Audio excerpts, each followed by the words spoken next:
Billy the Kid was not born into violence, yet violence seemed to wait for him from the very beginning.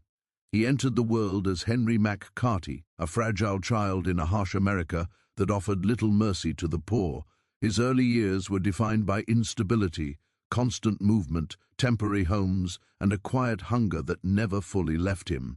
His mother was the only steady presence in his life, a woman struggling to survive in a world that consumed people like her without apology. When she died, something inside the boy collapsed. With her death, Henry lost not only family, but direction, protection, and hope. In the unforgiving landscape of the American frontier, an orphan child was not seen as someone to be saved, but as someone to be ignored. The Wild West did not nurture weakness. Towns were rough, crowded with men chasing money, land, and power. Law existed mostly on paper, enforced inconsistently, and often corrupted by those who claimed to uphold it. For a young boy alone, survival demanded quick thinking and quicker decisions. Henry learned early how to read people, how to disappear into crowds, and how to take what he needed when there was no other choice. His first crimes were small, stealing food, clothing, or money, acts driven less by cruelty and more by desperation. But in the West, even small crimes could mark a person forever. As he grew older, Henry became restless. He drifted between territories, adopting new names, shedding old ones. Eventually, the world would know him as Billy the Kid, a nickname that followed him like a shadow. By his teenage years, he was already familiar with jails, escapes, and violence. One arrest blended into another, each encounter with authority deepening his distrust of the law. Jail was not a place of reform, it was a reminder that power belonged to those with badges and guns, not justice or truth. The turning point in Billy's life came when he was pulled into the chaos of the Lincoln County War. This conflict was not a noble struggle, but a brutal feud between powerful business factions competing for control. Behind every gunfight were wealthy men manipulating events from a safe distance, while young men like Billy spilled blood on their behalf.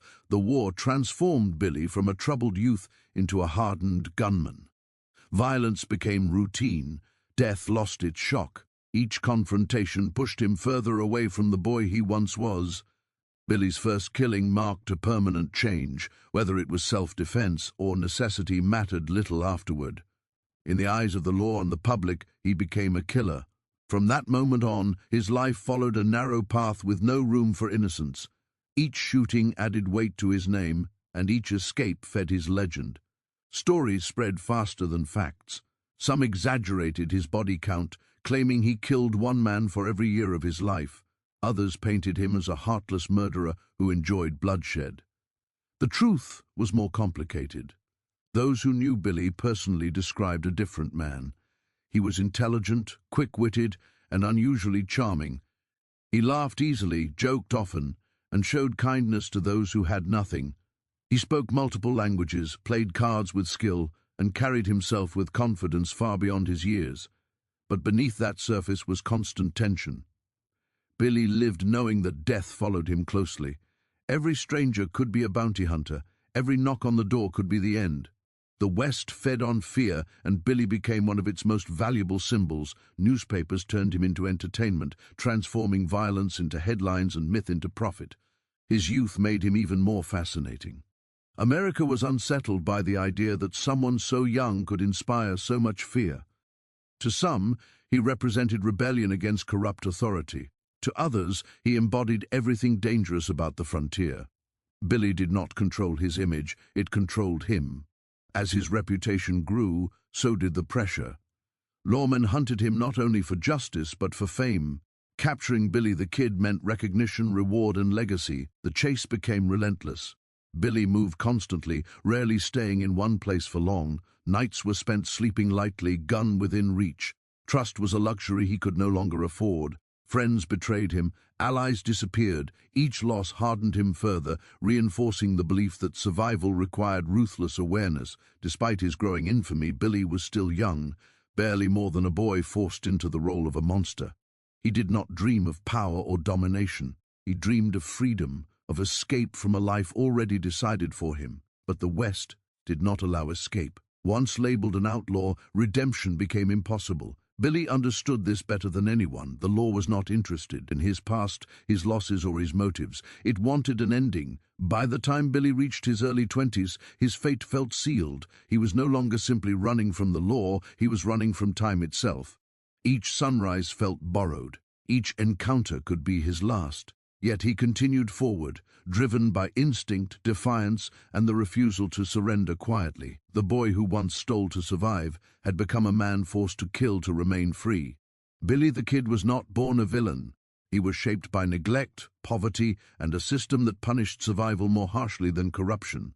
His story is not just the story of an outlaw, but of an era where justice was fragile, power was violent, and young lives were consumed without regret. Long before the legend was complete, before the final gunshots echoed through history, Billy the Kid had already become a product of a world that offered him no other ending. Billy the Kid's capture should have been the end of his story. In most versions of justice, it would have been. When the iron cuffs closed around his wrists and he was marched under armed guard, many believed the nightmare of the outlaw was finally over. The newspapers declared victory. Lawmen congratulated one another. The frontier breathed briefly, as if order had returned, but Billy the Kid had never followed the rules of ordinary endings, and captivity only sharpened the legend already growing around him. He was placed in custody under heavy guard, not because of who he was in chains, but because of who he was without them. Even confined, Billy remained dangerous, not just with a gun, but with his mind. He observed everything. He listened more than he spoke. He learned the habits of the men watching him, the moments when boredom replaced vigilance. Jail to Billy was not a tomb, it was a puzzle waiting to be solved. The trial moved quickly. The verdict was never in doubt. The system that had failed to protect him as a child now showed no hesitation in condemning him as a man. The sentence was death by hanging. Billy listened calmly as his fate was read aloud. Those present expected anger, panic, or desperation. Instead, they saw something more unsettling, acceptance mixed with quiet calculation. He did not argue. He did not plead. He simply waited. Execution was scheduled, and Billy was transferred to a guarded building to await his final days. The guards believed time was on their side. They underestimated what desperation can teach a man who has spent his entire life surviving one step ahead of death. Billy watched the routines repeat themselves daily, learning which guard was careless, which door creaked, which moment offered opportunity. The waiting did not weaken him, it focused him. Then, without warning, the legend grew teeth again. In a violent and chaotic escape, Billy overpowered his guards. Gunfire shattered the stillness. When the smoke cleared, 2 men lay dead, and Billy the Kid was gone. The impossible had happened. A man sentenced to die had escaped death itself. The frontier erupted with shock, fear, and fascination. To some, Billy became a symbol of rebellion against a corrupt system. To others, he was proof that chaos could not be contained. The escape sealed his transformation from outlaw to myth. No longer was he simply a wanted man. He became a story people told in whispers and headlines. Parents warned their children with his name. Lawmen measured their courage against it. Billy the Kid was now larger than his body, larger than his crimes. He was an idea, freedom taken to its most dangerous extreme. But freedom came at a cost. Every mile Billy traveled after his escape narrowed his future. He knew the hunt would intensify. He knew the law would not forgive humiliation. And above all, he knew who would come for him. Pat Garrett. Garrett was not like the others. He was patient, deliberate, and deeply familiar with the world that had created Billy. Some said they had once shared drinks, laughter, even trust. Whether friendship truly existed mattered less than what followed. Garrett understood Billy's instincts, his movements, his need to stay close to familiar ground. Where other lawmen chased rumors, Garrett chased patterns. The pursuit was quiet, relentless, and personal. Billy felt it in the way doors closed faster, in the eyes that watched too long, in the silence that followed his name. The frontier no longer felt endless. It felt smaller with each passing day. Allies hesitated. Old friends turned away. Survival demanded isolation, and isolation drained even the strongest spirit. Eventually, Billy returned to Fort Sumner, a place that felt safer than most, surrounded by faces he recognized. Familiarity offered comfort, but it also bred vulnerability. Billy believed he had time. He was wrong. The night of his death arrived without ceremony. No dramatic showdown in the street, no crowd of witnesses, just darkness, confusion, and a moment that would echo through history. In a dimly lit room, footsteps approached. Words were exchanged, perhaps recognition, perhaps confusion. Then gunfire. 2 shots. Silence. Billy the Kid fell at the age of 21.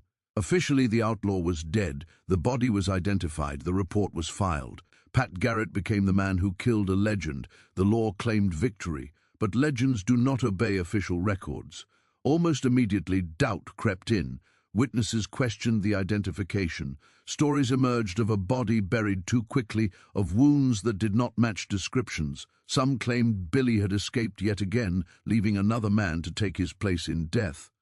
Years later, elderly men came forward claiming to be the real Billy the Kid, carrying scars, memories, and stories that refused to fade. None were ever proven conclusively false or true. Time blurred the line between fact and myth. What mattered less was how Billy died, and more that he never truly disappeared.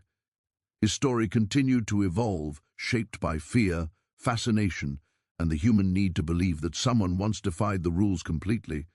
Billy the Kid became a mirror reflecting the Wild West itself, beautiful in its freedom, terrifying in its violence. He was both victim and villain, shaped by a world that offered him no safe path forward. His youth made his story tragic. His defiance made it powerful. His death or disappearance made it eternal. In the end, Billy the Kid did not lose to the law. He outgrew it. He slipped beyond its reach and into history, where judgment softened into curiosity and fear transformed into legend.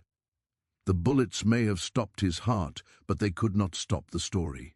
That is why Billy the Kid remains alive in the imagination of America, not as a hero, not as a monster, but as proof that in a lawless land, some lives burn so fast and so bright that even death cannot silence them. 22.